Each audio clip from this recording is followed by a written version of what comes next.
Bajaj bike सालायनो मोजां मोनग्रा सुबुं एबा ग्राहकफोरनि थाखाय मोजां खौरां क'क्राझार सोहोराव थानाय दावहारु अट' एजेन्सिया 22, 23 आरो 24 मार्च गासै सानथामनि हाबाफारिजों मेगालनजों लोगोसे एक्सचेन्ज मेला खुंफुंदों।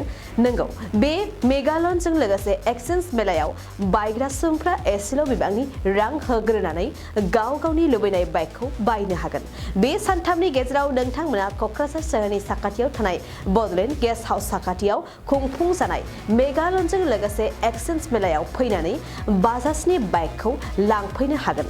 लोगोसेयैनो बे मेलानि सायाव आबुङै मिथिनोब्ला नैबे मबाइल नम्बर 6000399187 आव थोंजों खौरां लाहरनो हागोन। जोंहा दिनैनिफ्राय आरम्भ खालामनाय जाबाय 3 दिननि माबा लानानै प्रग्राम लाना माने 22, 23, 24 सानथामनि जोंहा लन मेला खुंनाय जाबाय। बेहाय जुदि सोरहाबा गारि एक्सचेन्ज खालामनो नांगौ दङबा ओमफ्राय गोदान जुदि लानो नांगौबा जेनेबा जोंहा बाजाजआनो बाजाज फाइनेन्सआ बे फाइनेन्स खालामगोन नालाय थ' खम माने डाउन पेमेन्ट होनानैबो लांनो हागोन। थ' अलरेडि जोंहा एडभार्टाइजफोरखौ होजोबनाय जाबाय, निस्सय रायजो राजाफ्राबो मोनखाबाय होनदां बेखौ दा। थ' जुदि नांगौ जायोबा दिनैनिफ्राय जोंहा मेलाखौ माने आरम्भ खालामबाय। दा नोंथांमोना फैनानै जयैनो लांफैनो हायो आरो दा गारिखौ नायफैनो हायो। दा गारिजों स्टक खालामदों, बेहाय प्राय 60तानि सायाव गारि दङ। जिखुनु गारिनि माने माबायानो दङ, मा नांगौ नायफैनानै रायजो राजा नोंथांमोना लांफैबा आंखौ सहयोग खालामोब्ला आंनि फालनिफ्राय माने अखेक धन्यबाद थागोन रायजो राजाखौ आंहा बेनो खावलायनाय थाबाय। बेहाय जोंहा मेनलि बिनिखौ लादों बडलेण्ड गेस्ट हाउसनि अपोजिटआव। ओरैनो प्रायभाग बुंब्ला मिथियो मानसिफ्रा पाग्ला बाबानि माने खाथि खालायाव।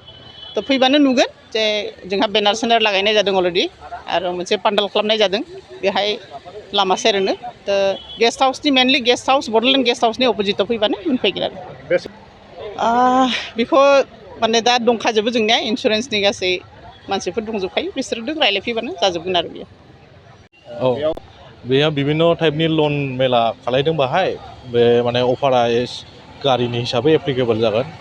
15,000 डाउन पेमेन्टनिफ्राय स्टार्टिं लानानै इसिबां गारिनि दामा इसिबां अफार लानो हागोन कास्टमारफ्रा। ओमफ्राय बेनोसै आरो ओमफ्राय P150 मोनसे गोदान ओंखारदों गारि, बाहाय 50% डाउन पेमेन्ट होयोबा 0 रेट अफ इन्टारेस्ट जायो आरो 4%नि एबभ जुदि होयोबा 6.99% रेट अफ इन्टारेस्टआव मोनगोन बेखौ। एक्सचेन्जनिबो भेलु दं, एक्सचेन्जबो अफार दङ, एक्सचेन्जबो खालायनानै गोदान गारि पार्चेस खालायनो हागोन। बिथांमोना फैदो, गारि फुरानाफोर गारिफोरखौ एक्सचेन्ज खालामनानै गोदान गारि पार्चेस खालायनो हागोन। बेनोसै आरोखि गोदान गारियाव जि सोरबा मोजां सोरबा माबा लुगैदोंबा आरो फुराना गारियाथ' एसेबोल बाहाय जोंनाव एक्सचेन्जनि डिलारफोर दंफैयो। बाहाय जोंनि बे दिनाव माने नैबे सानथामनि मेला लानायाव बाहाय एक्सचेन्ज खालायनो हागोन आरो बे बाहाय माने जोंनाव लन मेला होदोंथ'। लनाव जोंनाव बे बाजाज फाइनेन्स लिमिटेडआ बाहाय जिरायफैदों। बिसोर लन प्रभाइड खालामगोन। एक्सुवेलि बे लनाव माने बिराद खम इन्टारेस्ट रेटआव जागोन आरो एप्लिकेबल माने टार्म्स एन्ड कन्डिसन्स दं एकटा, बे हिसाबै जागोन आरो बे जेसेबां खमाव हायो एसेबां खम जों खालायनो नागिरगासिनो दं। कन्टेक्ट नाम्बारा होगासिनो दं बाहाय वाट्सएपआवबो। बोरै जोंनिफ्राय गिफ्ट मोनगोन, मोनसे एसियर्ड गिफ्ट मोनगोन, ओमफ्राय फ्रि हेलमेट मोनगोन, ओमफ्राय आर'नाइ मोनसे मोनगोन ओमफ्राय बिदिनो गारियाव थाव एसे जों प्रभाइड खालामना होगोन। ओमफ्राय माबा सोंनांगौ? এইটো আমাৰ বাজাজৰ নতুন আহিছে P152। এইটো আপোনাৰ 50% দিলে আপোনাৰ 0 ইণ্টাৰেষ্ট নাই, মানে 50% দিব লাগিব। 50% দিলে পরে আমাৰ 0 ইণ্টাৰেষ্টত গাড়ী দি আছোঁ। এনে প্ৰচেছিং চাৰ্জটো এক্সট্ৰা ল'ব আৰু বাকী যিবিলাক আছে চব 0 ইণ্টাৰেষ্ট। 50% দিব লাগিব। 50% কিমান মান আহিব? 50% আপোনাৰ যিটো গাড়ীৰ দাম আছে তাত 50%টো আহি যাব। গাড়ীৰ দাম চাব লাগিব কিমান আছে, তাৰ পৰা 50% আহি যাব। ইণ্টাৰেষ্টটো মানে 50% দিলে আপোনাৰ ইণ্টাৰেষ্টটো কম, মানে 0 ইণ্টাৰেষ্ট নাই। গাড়ীৰ মডেলটো কি? পালচাৰ 150P। 150P নতুন মডেল আহিছে, মানে এই মানে 2023-ৰ গাড়ী, এইটো নতুন মডেল পালচাৰ 150P। আৰু বেলেগ মডেলৰ কিবা সুবিধা এনেকুৱা? বেলেগ মডেলে এনেকুৱা সুবিধা আপোনাৰ যিমান সৰু গাড়ীবিলাক আছে যে প্লেটিনা চিটি 100 এইবিলাক 14,999 টকাত গাড়ী দি আছে বাজাজৰ। আৰু অলপ দামী যিবিলাক আছে সেইবিলাক অলপ দিব লাগে বেছি। আপোনাৰ অফাৰ আছে, গিফ্ট আছে, হেলমেট এটা ফ্ৰী লগত দি আছে এইবিলাকে 2023-24 सोलोंथाइ बोसोरनि थाखाय गोदान मुं थिसननाय लानानै फैदों बड'लेण्ड एकाडेमि सिनियर सेकेन्डारि फरायसालिया